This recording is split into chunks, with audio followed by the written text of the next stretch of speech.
সুপ্রিয় দর্শক মণ্ডলী, আসসালামু আলাইকুম। আজকে হঠাৎ করে বিকালবেলা মনে হলো নাটোরের উত্তরা গণভবন দেখে আসি। তাই আমি, আমার বোনের বাচ্চা সহ বেরিয়ে পড়লাম। এখন গেটের সামনে, উত্তরা গণভবনের গেটের সামনে এসে হাজির হয়েছি। এই উত্তরা গণভবনকে আবার দীঘাপাতিয়ার রাজবাড়িও বলা হয়। দেখুন, অনেক দর্শক এখানে হাজির হয়েছে। ভেতরে উত্তরা গণভবন দেখার জন্য এসেছে অনেক দূর থেকে। তারা টিকিট কেটে ভেতরে ঢুকছে এবং তারা তাদের সাথে আমরাও টিকিট কেটে ভেতরে ঢুকছি দেখার জন্য। এটা প্রবেশ পথ, এখানে অনেক সিকিউরিটি থাকে। এটা দীঘাপাতিয়া ইউনিয়নে অবস্থিত। এটা রাজা দয়ারাম প্রতিষ্ঠিত করেন। তিনি সামান্য একজন কৃষক পরিবারের সন্তান ছিলেন। তৎকালীন সময়ে এটি রাজত্ব করত দর্পনারায়ণ। দর্পনারায়ণের কর্মচারী ছিলেন রাজা রামজীবন। রাজা রামজীবন এই দয়ারামকে নিয়ে আসেন এবং তাকে মালি হিসেবে নিযুক্ত করেছিলেন এক সময়। তার বেতন ছিল মাত্র 8 আনা। তিনি ছিলেন অনেক বুদ্ধিমত্তা। তার বুদ্ধির জন্য অনেক যুদ্ধে জয়লাভ হয়। মালি থেকে তখন তাকে নায়েব হিসেবে গণ্য করা হয় এবং রাজা তাকে বিভিন্ন জায়গায় জমি দান করত। এই জমিটাও তাকে দান করেছিলেন।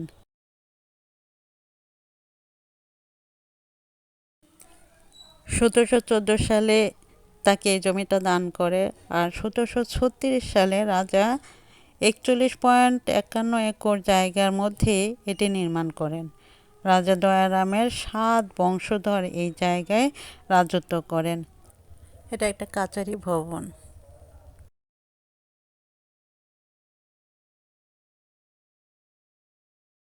যুদ্ধের সময় এখানে একটা বেস ক্যাম্প গড়ে ওঠে পাকিস্তান হানাদার বাহিনীর। এই জন্য স্বাধীন হয় 21শে ডিসেম্বরে। বাংলাদেশ স্বাধীন হয়েছে 16ই ডিসেম্বরে, কিন্তু এটা স্বাধীন হয়েছিল 21শে ডিসেম্বরে। এটি সারা পৃথিবীর কাছে পরিচিত। 1972 সালে 9 ফেব্রুয়ারি শেখ মুজিবুর রহমান রাষ্ট্রীয় ভ্রমণে এখানে আসেন এবং দুই রাত সে এখানে ছিলেন এবং তার অনেক ভালো লেগেছিল যে তার দ্বিতীয় রাজধানী গড়ার এটা একটা পরিকল্পনা ছিল।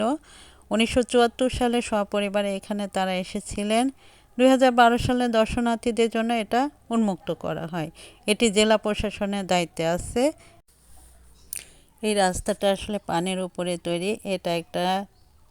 এটা নাকি জাদুর সেতু। রাজা রানীরা যখন এখানে আসতো তখন এখানে অটোমেটিক এই রাস্তাটা তৈরি হয়ে যেত। আবার যখন ওরা পার হয়ে যেত তখন রাস্তাটা অটোমেটিক্যালি বন্ধ হয়ে যেত।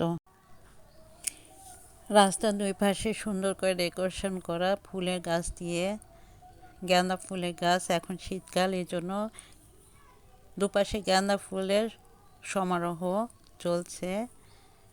এবার আমরা রাস্তা পুরোটা পার হয়ে গেলাম। একটা গাছ দেখতে পাচ্ছি, একটা ভবন দেখতে পাচ্ছি।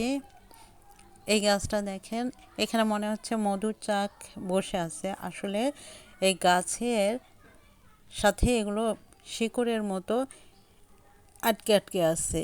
এগুলো গাছের সাথে সংযুক্ত। গাছটা খুব ভালো লাগছে দেখতে, অদ্ভুত সুন্দর একটা গাছ। চারপাশে ডালের সাথে এরকম মৌমাছির চাকের মতো এভাবে লাগানো আছে।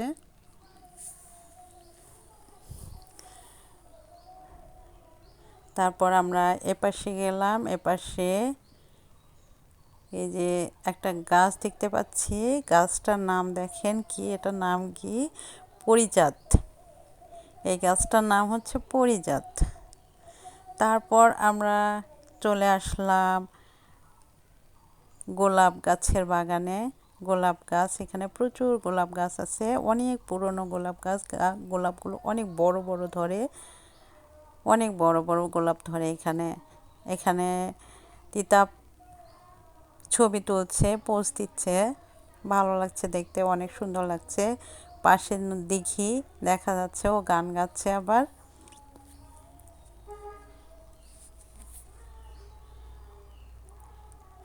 মজা করতেছে, গান গাচ্ছে, খুব ভালো লাগছে দেখতে। এই যে গোলাপ গাছ, গাছগুলো তেমন একটা দেখা যাচ্ছে না, কিন্তু অনেক বড় বড় গোলাপ গাছ এগুলো সংরক্ষণ করা। ওকে ছবি তোলা হচ্ছে, কিছু মানুষ এখানে ছবি তুলতেছে যারা বেড়াতে এসেছে দর্শনার্থীরা। এখানে দেখেন গাঁদা ফুল দিয়ে কত সুন্দর করে ডেকোরেশন করা। সম্ভবত এখানে কোনো বিল্ডিং ছিল আগে, আমরা সঠিক জানি না এখানে। তারপরে যে দিঘির মধ্যে আমরা ছবি তুলতেছি, তিতাব ছবি তুলতেছে, পোজ দিচ্ছে। এখানে সিঁড়ি আছে, সিঁড়ি দিয়ে দিঘির মধ্যে নামা যায়। ওর মা ওকে ছবি তুলছে, বিভিন্ন আইটেম করে ছবি তুলছে।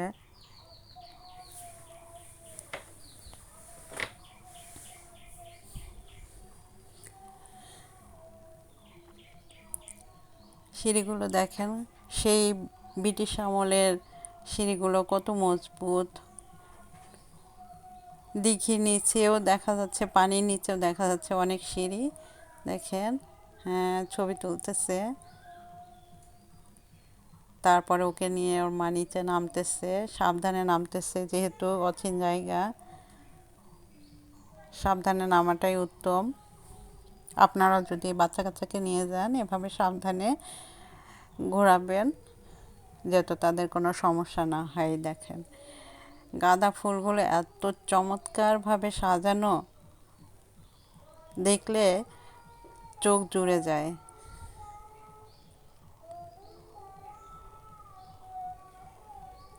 অনেক দর্শনার্থী এখানে এসেছে, দর্শনার্থীরা কেউ বসে গাছের নিচে বসে গল্প করতেছে। অনেক দূর থেকে আসছে তো, এরা অনেকক্ষণ ধরে আসছে, সে সকালে আসছে হয়তো বা, তারা সারাদিন বেড়াইছে।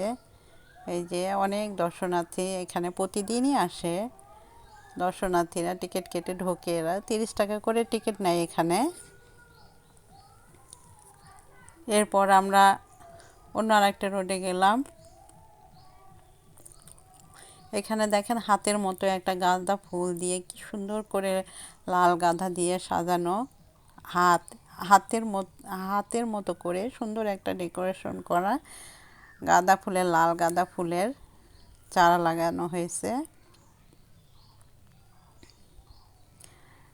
মনোমুগ্ধকর, অনেক সুন্দর।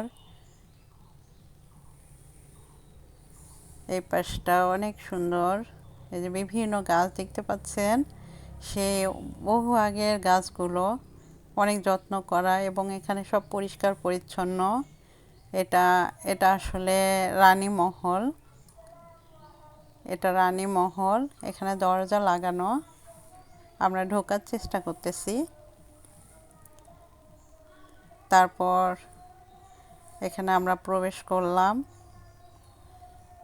দেখেন কত সুন্দর করে সাজানো, লাভ আঁকাচ্ছে, গাছ দিয়ে লাভ তৈরি করছে। এখানে ডালিয়া ফুলের গাছ অনেকগুলো, অনেক যত্ন করা হয় এখানে গাছপালাকে। এই যে আমরা হাঁটছি, আর এখানে এপাশেও এরকম গাঁদা, ডালিয়া, বিভিন্ন ফুলের গাছ সাজানো। আর এই জায়গাতে, এই যে এই পাশে দেখেন, এই পাশে অনেক সুন্দর করে সাজানো।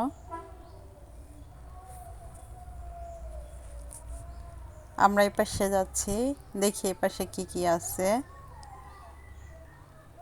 হাতের বাম সাইডে অনেক গাছপালা দেখতে পাচ্ছি।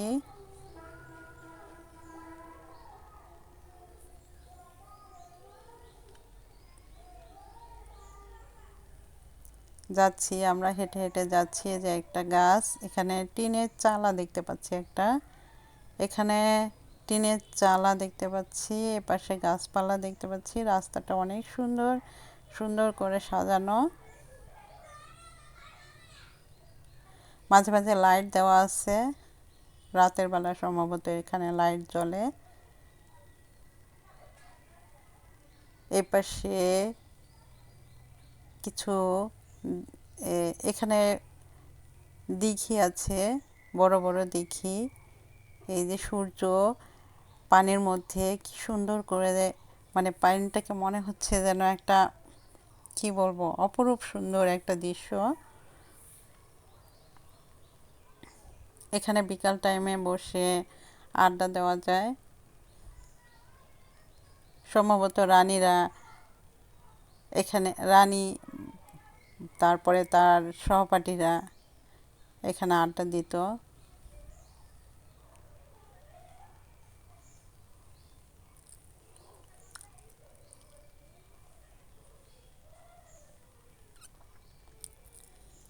এপাশে টিনের চাল আর কিছু ঘর, ওই পাশে বাহিরে যাওয়ার জন্য একটা দরজা দেখা যাচ্ছে। এইখানে নাকি রানী তার আচার শুকাতো এই ঘরটাতে, খালি ঘরটাতে। এটা একটা অনেক পুরনো গাছ।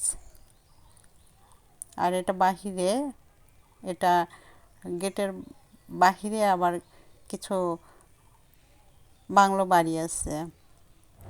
এগুলো হয়তো রাজা রানীরা কোনো কাজে লাগাতো বা তাদের দাসীরা থাকতো। তারপর আমরা আবার এই পাশে চলে গেলাম। এখানে গোলাপ গাছে দেখেন অনেক আগে সেই গোলাপ গাছগুলো দেখে মনে হচ্ছে বড় বড় গোলাপ গাছ। গোলাপ ধরে, অনেক বড় বড় গোলাপ ধরে। গাছগুলো কেটে ছাঁটাই করা হয় এবং অনেক যত্ন করা হয়। তারপর আমরা আরেক পাশে যাচ্ছি। দুই পাশে রাস্তাগুলো অনেক সুন্দর করে ডেকোরেশন করা।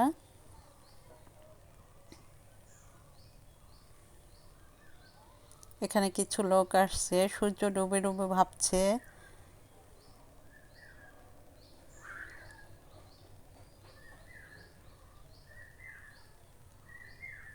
যাচ্ছি আমরা, আরো দেখি কি আছে সামনে।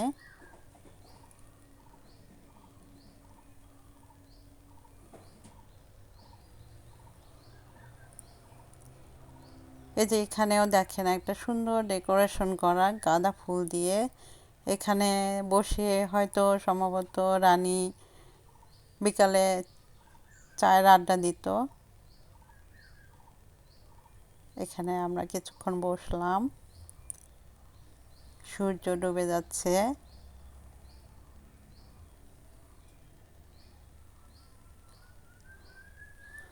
তিতাপের পায়ে বোধহয় ব্যথা পাচ্ছে, জুতা পরছে তো ওই জন্য জুতাটা খুলছে, ও পায়ে হাঁটতে কষ্ট হচ্ছে।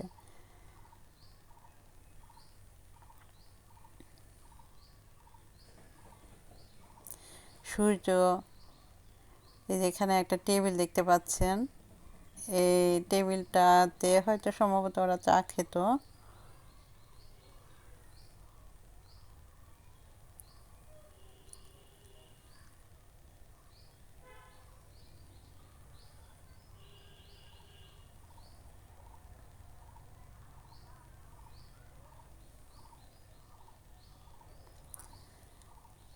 আমরা আরেকটু ভেতরে যাচ্ছি, দেখি ভেতরে কি আছে।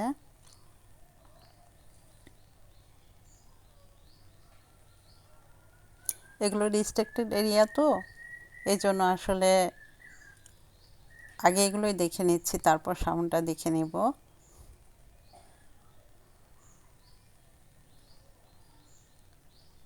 এই সাইডে একটা বাবলা গাছ দেখা যাচ্ছে। আজকাল বাবলা গাছ সচরাচর দেখা যায় না, এখানে দেখতে পেলাম বহু বছর পরে।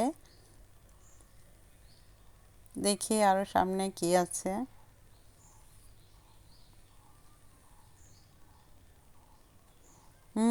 এখানে দেখতে পাচ্ছি চিড়িয়াখানা, জু, চিড়িয়াখানা। এখানে রানী নাকি এখানে ময়ূর, তারপরে বিভিন্ন হরিণ, বিভিন্ন পশু পাখি এখানে পালতো এই জায়গাতে। ওটা এখনো সেই স্মৃতিটা ধরে রাখছে মানুষ। এখানে এটা পশু পাখি পালার জায়গায় দেখেন কতগুলো হরিণ, অনেক হরিণ এখানে খাচ্ছে। এই যে দেখতে পাচ্ছি আমরা, এই যে হরিণ, শ্যাম, শ্যামা, বিভিন্ন নাম দিচ্ছে। এই যে এখানে লেখা আছে, এই যে সব কিছু লেখা আছে। এখানে হরিণ দেখতে পাচ্ছি, অনেকগুলো হরিণ।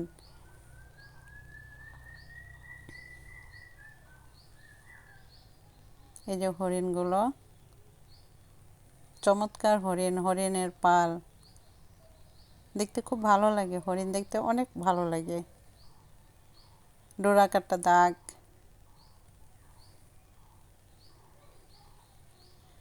শিয়ালের গায়ের মতো গা, আর মাঝে মাঝে ছোট ছোট দাগ, দেখতে খুব চমৎকার লাগে।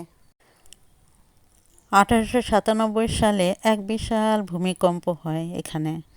এখানে বলতে সবখানেই হয় 1897 সালে, এবং প্রায় 1 মাস ধরে এই ভূমিকম্প চলতে থাকে। এই প্রায় 15 থেকে 18 মিনিট পর্যন্ত ভূমিকম্প হয়েছিল নাকি। সেই ভূমিকম্পে এখানে রানীর যে ছিল, সেটা রানীর প্রাসাদ ছিল, সেটা ভেঙে চুরমার হয়ে যায়।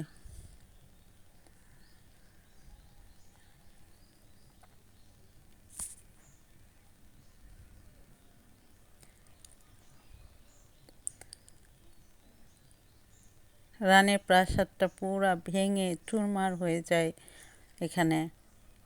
এত বিশাল ভূমিকম্প হয়েছিল এখানে। এই যে সেই রানীর এখানে বিল্ডিংটা ছিল, এখানে ছিল।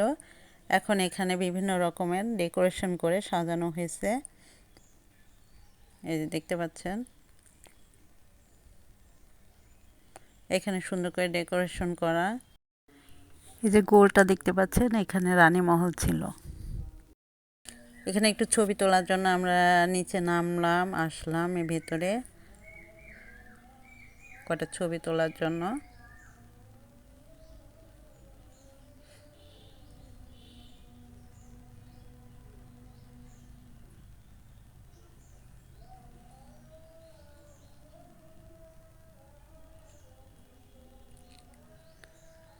এখানে এলে আর যেতে ইচ্ছে করে না, এত সুন্দর জায়গা, নিরিবিলি শান্ত পরিবেশ, মনোমুগ্ধকর পরিবেশ, চারিদিকে শুধু ফুলের সমারোহ।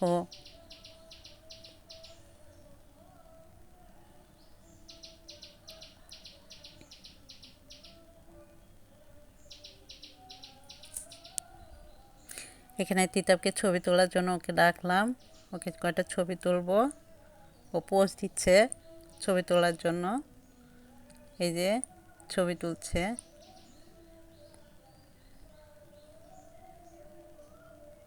রানী মহলের পাশে, এখন তো রানী মহলটা নেই।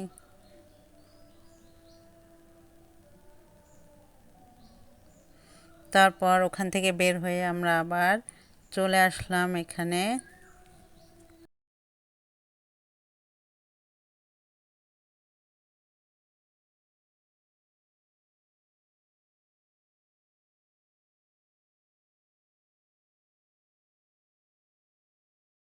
এই বিল্ডিংটা নিচতলায় বন্দিশালা।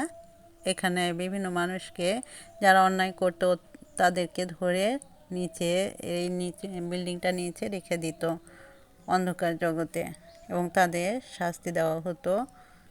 এটা পিছন সাইডে আমরা সিঁড়ি দিয়ে উঠলাম, উঠে দেখার চেষ্টা করতেছি ওপরে কি আছে, কিন্তু আমরা এখানে কিছুই দেখতে পেলাম না। তারপর আমরা নিচে আবার চলে গেলাম। দেখেন শ্বেত পাথরে কত সুন্দর করে সেই ব্রিটিশ আমলের করা, অনেক সুন্দর। আমরা নিচে নেমে চলে যাচ্ছি।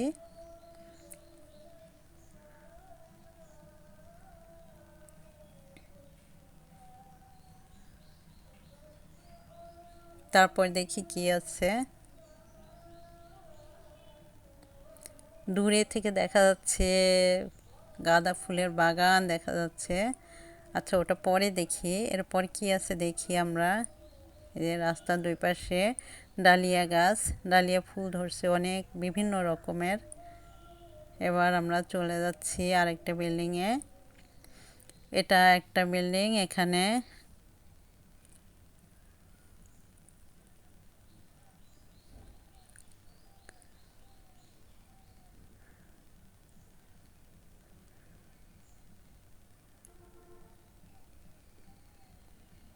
ওটা একটা পাঠশালা ছিল। এরপর একটা বিশাল গাছ, সেই ব্রিটিশ আমলের গাছ, এখনও কত সুন্দর রয়ে গেছে। এগুলো প্রচুর যত্ন করা হয়। অতীত স্মৃতিকে ধরে রাখার জন্য আসলে এত কিছু করা হয়। তারপর আমরা এখানে প্রধানমন্ত্রীকে গার্ডও বানানো করা হয়, দেখি এটাতে কি আছে। আর এইটাই হচ্ছে ভবন। এখানে প্রধানমন্ত্রীরা এসে থাকতো সে সময়। এখানে সে সময় আমাদের বঙ্গবন্ধু শেখ মুজিবুর রহমান এসেছিলেন, 2 রাত্রি যাপন করেছিলেন এখানে। তার এত ভালো লেগেছিল এই জায়গাটাতে। দেখেন দরজাগুলো দেখেন, চমৎকার দরজা এখানে। এই যে এখানে দেখতে পাচ্ছেন শ্বেত পাথরে গড়া। এই যে দরজাটা দেখেন কত সুন্দর করে গড়া, যা এখনো নতুন হয়ে রয়েছে। শ্বেত পাথরগুলো, এই যে উপরে ঝাউবাতি,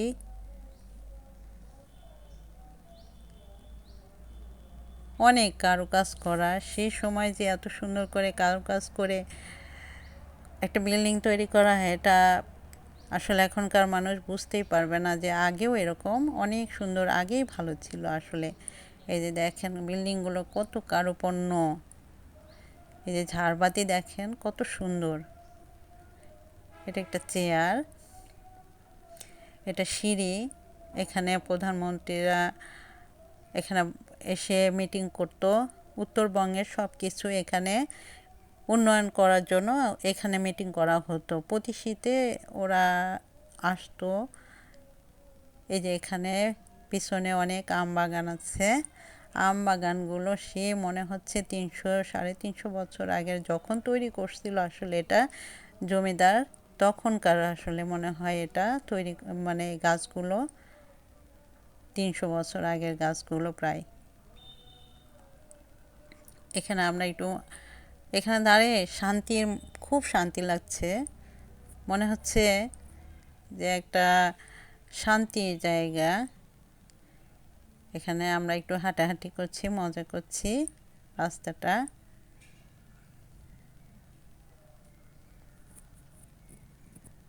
ছবি তুলছি। মনোরম পরিবেশ এখানে। রাজকুমারী ইন্দ্রপ্রভার এক ডায়েরি থেকে এখানকার অনেক তথ্য পাওয়া যায়। এখানে 21টি ভবন ছিল। ভূমিকম্পে অনেক প্রাসাদ ভেঙে গিয়েছিল।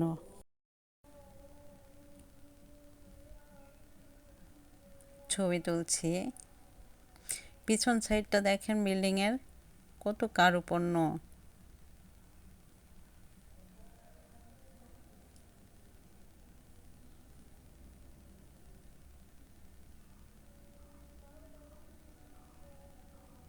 এই জায়গায় সপরিবারে প্রধানমন্ত্রী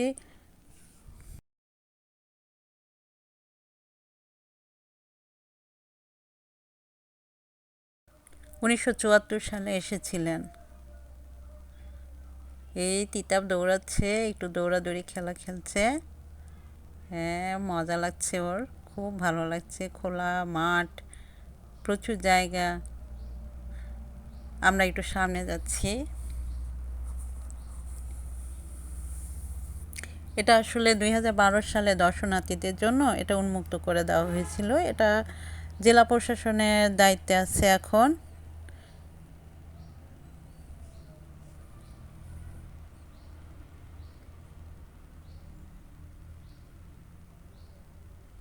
এই যে এটা আসলে এখানকার ষষ্ঠ রাজা, এই প্রাসাদের প্রতিষ্ঠাতা প্রমোদনাথ রায়ের ভাস্কর্য। এই যে গার্ড অফ অনার দেওয়া হয় প্রধানমন্ত্রীদের। এখানে পতাকা টাঙানো আছে ওপরে। এবার আমরা যাচ্ছি হলুদ গাঁদা ফুলের বাগানে। এত ফুল এখানে লাগানো হয়েছে, দেখলে চোখ ঝলসে যায়। একটা পাখি উড়ে যাচ্ছে এখানে। এখানে আমরা ছবি তুলছি, একটা বাচ্চা ছুটে চলে যাচ্ছে। এখানে তিতাবকে ছবি তোলানো হচ্ছে। পাশে কসমস ফুলের বাগান তৈরি করা হয়েছে। এই যে এটা গাঁদা ফুলের বাগান, অনেক সুন্দর করে ডেকোরেশন করা। এখানে সেই সময়ে রাজা বাদশাদের সভা সমিতি করা হতো। এখানে রবি ঠাকুরও এসেছিলেন।